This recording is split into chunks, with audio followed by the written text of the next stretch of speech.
Hello, it's 4 News o'clock on Allnews Nigeria. I am Opeyemi Olubemi. Here are the headlines for today. New York City blanketed in worst air pollution. Mike Pence challenges Trump in 2024 presidential race. Now the news. New York City experienced the highest pollution level in the world on Tuesday night as smoke from eastern Canada's raging wildfires drifted hundreds of miles south, blurring the sun and skyline. The city's air quality index was labeled very unhealthy at over 200 on Tuesday night, the worst air quality of any major metropolitan city. By Wednesday morning, the Big Apple has slipped into third after Delhi. India topped the list with Detroit coming in second. The New York State Department of Health tweeted an advisory from Dr. James McDowell that Mayor Eric Adams also retweeted along with numerous other advisories.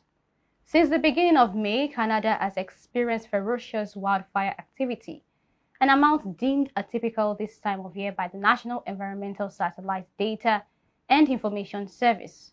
Roughly 1 million acres have burned and more than 29,000 people in Alberta and British Columbia were forced to evacuate their homes. Okay, so I wanted to provide an update on the wildfire smoke impacting millions of Americans across the country right now. The President was briefed on the wildfires in Canada last week and has been regularly updated since. He directed his team to provide impacted communities whatever support they need. Our team here at the White House is in touch with the Government of Canada. We have already deployed over 600 U.S. firefighters and personnel, as well as equipment like water bombers to help Canada battle the fires. Now, I know for many communities out west, this is nothing new. They experience this every year, but it is certainly getting worse. It is yet another alarming example of the ways in which the climate crisis is disturbing our lives and our communities. That's why from day one, President Biden rightfully recognized the climate crisis, climate change, as one of the four crises facing our nation as he was coming into the Oval Office after being inaugurated, and why he made tackling climate change one of his top priorities and has done historic investments in doing just that, move forward with historic policies. So this is not uncommon, sadly. It's only getting worse. But this is why the President has made climate change a priority. This is why he's taken the aggressive actions that he's taken, historic actions, and he's certainly going to continue to stay focused on how we move forward in dealing with climate change. But again, I'm not an expert, but clearly, as we have seen over the last couple of decades, climate change has been a real problem. It is the science that shows us that. According to the Canadian Red Cross, most wildfires typically occur between April and September each year. However, as of May 6, a provincial state of emergency was declared in Alberta, Western Canada. And as of June 5, the worst impacted was reportedly Quebec, Eastern Canada.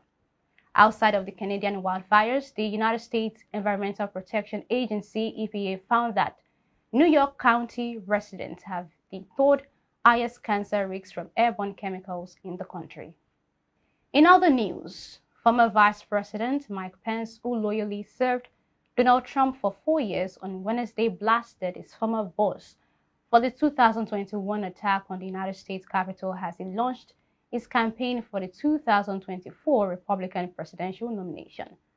Pence issued his most forceful condemnation to date of Trump's role in the attack of January 6, 2021, when the then president's supporters stormed the United States Congress to try to stop lawmakers from certifying Democrat Joe Biden's election victory.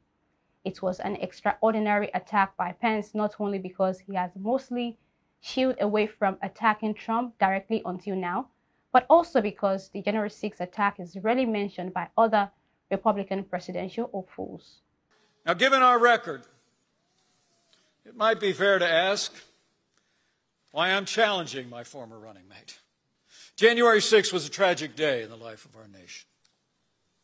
But thanks to the courage of law enforcement, the violence was quelled, and we reconvened the Congress the very same day to complete the work of the American people under the Constitution of the United States. As I've said many times, On that fateful day, President Trump's words were reckless. They endangered my family and everyone at the Capitol. But the American people deserve to know that on that day, President Trump also demanded that I choose between him and the Constitution. Now voters will be faced with the same choice. I chose the Constitution, and I always will. I believe that anyone who puts themselves over the Constitution should never be President of the United States. And anyone who asks someone else to put them over the Constitution should never be President of the United States again. They view it as politically toxic, fearful that condemning the attack and Trump's party will alienate Trump's supporters and other Republican primary voters. Trump is currently the front-runner in the Republican race. Mike Pence, who turned 64 on Wednesday, is placing a high-risk bet that voters in the nominating contest will reward him for backing the Constitution rather than Trump. Mike Pence said Trump's actions on that day endangered his family and everyone at the Capitol. During Trump's tumultuous 4 years in the White House, Pence repeatedly defended him through multiple scandals, but he incurred the wrath of Trump and his supporters when, as ceremonial president of the Senate, he refused to stop the certification of Biden's victory. And that's it on today's news. To keep up with Allnews Nigeria, kindly follow us on all social media platforms displayed on the screen. I am Opeyemi Dupemi. Do have a lovely evening.